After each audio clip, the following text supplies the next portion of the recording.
Hi, I'm copying a video from YouTube at Britt Pettibone.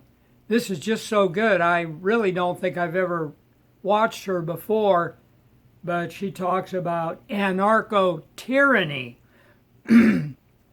which I've never heard before. It sounds like an oxymoron, but listen up. Hey everyone, welcome back to my channel. Today we're going to talk about the concept of anarcho-tyranny, which is one that's been discussed by several people on the right over the past year or so, particularly because of how prevalent it's becoming. Like me, I'm sure that many of you have recently found yourselves questioning the double standard when it comes to what the authorities choose to crack down on and what they choose to let slide. For example, allowing violent movements like Antifa and Black Lives Matter to protest during the virus outbreak, roaming the streets, murdering and looting, burning and pillaging, while average law-abiding citizens are forbidden from opening their businesses to feed their families, from attending funerals, from attending church, and even from holding peaceful protests of their own. This selective enforcement of the law is very clearly an example of anarcho-tyranny, which is a concept that was coined by the late American columnist Samuel Francis, who I must admit I don't know too much about. However, I find his concept of anarcho-tyranny to be far too relevant to ignore. Simply put, anarcho-tyranny can be defined as a concept where the state is argued to be more interested in controlling citizens so that they do not oppose the managerial class, tyranny, rather than controlling real criminals causing anarchy. Laws are argued to be enforced only selectively, depending on what is perceived to be beneficial for the ruling elite. Just the other day, a video surfaced of a pregnant woman in Victoria, Australia, having her house raided by the police. The police seized her cell phone, her laptop, and other electronic devices. Unfortunately, I can relate. And then told her that she was being arrested for incitement. The incitement was that she was guilty of wanting to hold a peaceful protest against the virus lockdowns, in which masks were going to be worn and social distancing guidelines were going to be abided by. And for those of you who argue, oh well, protesting shouldn't be allowed due to the virus, then what about the bajillion Black Lives Matter protests? Where was the outrage, house raids, and arrests then? Furthermore, in what world is it okay to raid the home of a pregnant woman and arrest her for wanting to hold a peaceful protest? Why not, at the worst, simply give her a warning? Those defending what happened, and trust me, there are many, these people are an integral tool when it comes to maintaining anarcho-tyranny. It's not something that's solely being made possible by the ruling elites, by politicians, and various authorities. It's also being made possible by average citizens.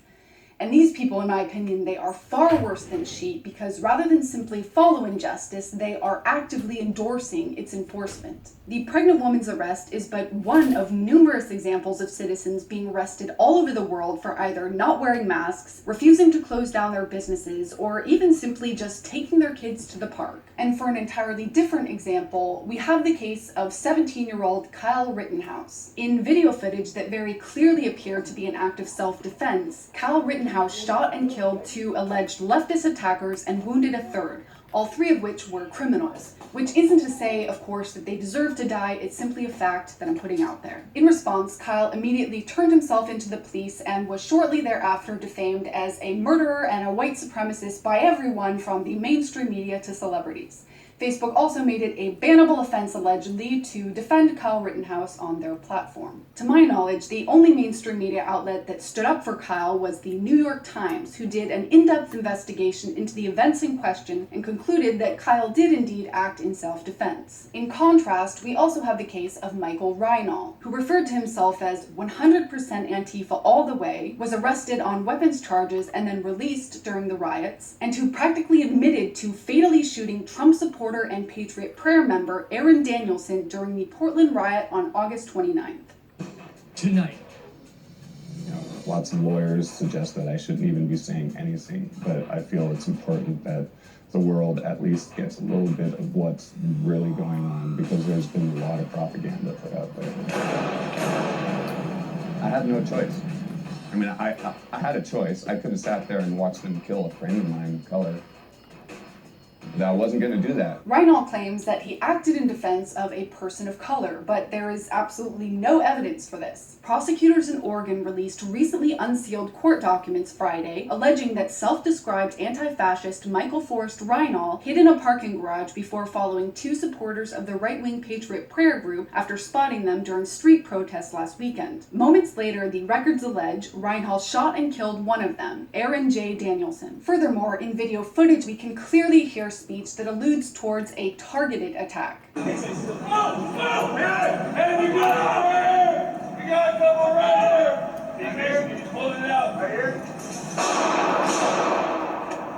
Ultimately, Reinhold wasn't arrested for several days after the shooting. He was defended by leftists all over social media, and these defenses of him weren't banned by Facebook.